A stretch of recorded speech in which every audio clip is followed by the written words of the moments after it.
Welcome to the House of Overthinking. It's time for bed, which means it's time for a story. Tonight we'll be reading a story from Grimm's Household Tales. You may have heard it before. It's called The Golden Goose.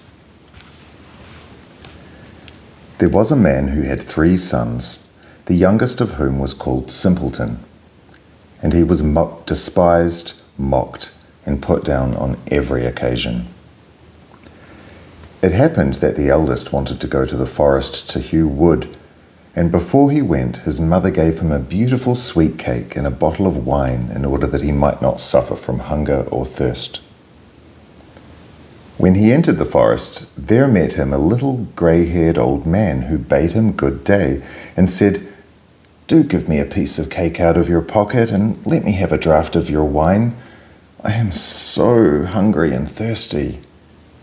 But the prudent youth answered, "If I give you my cake and wine, I shall have none for myself. Be off with you." And he left the little man standing and went on.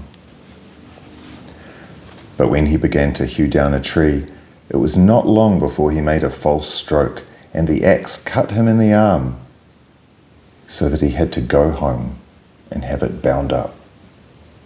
And this was the little grey man's doing.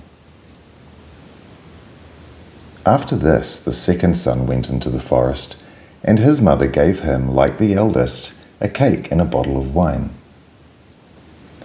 The little old grey man met him likewise and asked him for a piece of cake and a drink of wine.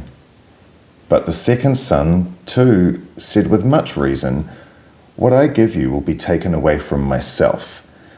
Be off." And he left the little man standing and went on. His punishment, however, was not delayed. When he had made a few strokes at the tree, he struck himself in the leg so that he had to be carried home. The simpleton said, "Father, do let me go and cut wood." The father answered, "Your brothers have hurt themselves with it. Leave it alone. You do not understand anything about it." But Simpleton begged so long that at last he said, "Just go then. You'll get wiser by hurting yourself." His mother gave him a cake made with water and baked in ashes, and with it a bottle of sour beer. When he came to the forest, the little old grey man met him likewise, and greeting him, said, "Give me a piece of your cake and a drink out of your bottle. I am so hungry and thirsty." Simpleton answered, "I have only ash cake and sour beer. If that pleases you, we'll sit down and eat." So they sat down, and when Simpleton pulled out his ash cake, it was a fine sweet cake, and the sour beer had become good wine. So they ate and drank, and after that the little man said, "Since you have a good heart, and are willing to divide what you have, I will give you good luck. There stands an old tree. Cut it down, and you will find something at the roots." Then the old man took leave of him. Simpleton went and cut down the tree, and when it fell, there was a goose sitting in her roots with feathers of pure gold. He lifted her up, and taking her with him, went to an inn where he thought he would stay the night.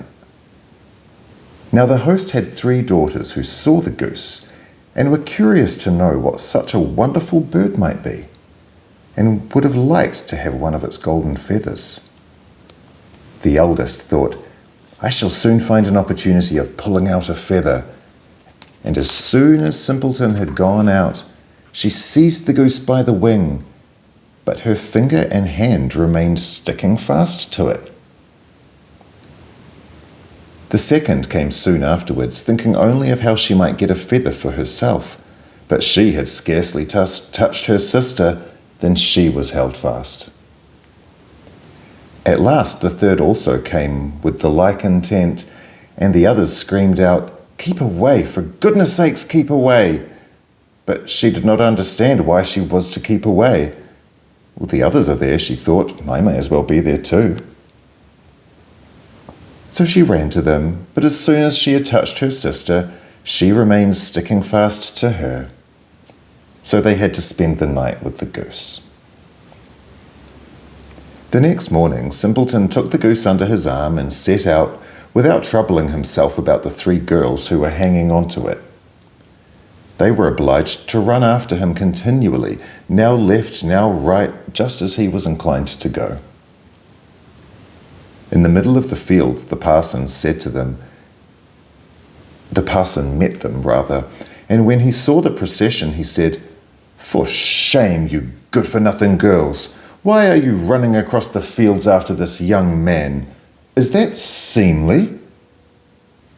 At the same time, he seized the youngest by the hand in order to pull her away, but as soon as he touched her, he likewise stuck fast, and was himself obliged to run behind. Before long, the sexton came by and saw his master, the parson, running on foot behind 3 girls. He was astonished at this and called out, "Hi, your reverence, whither away so quickly? Do not forget that we have a christening today." And running after him, he took him by the sleeve and was also held fast to it. Whilst the 5 were trotting thus one behind the other, 2 labourers came with their hoes from the field. The parson called out to them and begged that they would set him and the sexton free, but they had scarcely touched the sexton when they were held fast. And now there were 7 of them running behind Simpleton and the goose. Soon afterwards he came to a city where a king ruled who had a daughter who was so serious that no one could make her laugh. So he had put forth a decree that whosoever should be able to make her laugh should marry her. When Simpleton heard this, he went with his goose and all her train before the king's daughter, and as soon as she saw the 7 people running on and on, one behind the other, she began to laugh quite loudly, and as if she would never stop. Thereupon Simpleton asked to have her for his wife, and the wedding was celebrated. After the king's death, Simpleton inherited the kingdom and lived a long time contentedly with his wife. I feel like there's something missing. I would love to know what happened to the goose and all the people stuck to it. But that is the end. There are 2 morals in this story. The first one is a very traditional moral about treating others with kindness and showing everyone the respect and dignity and charity that you would want them to show you. The second moral is, don't be a greedy. Good night.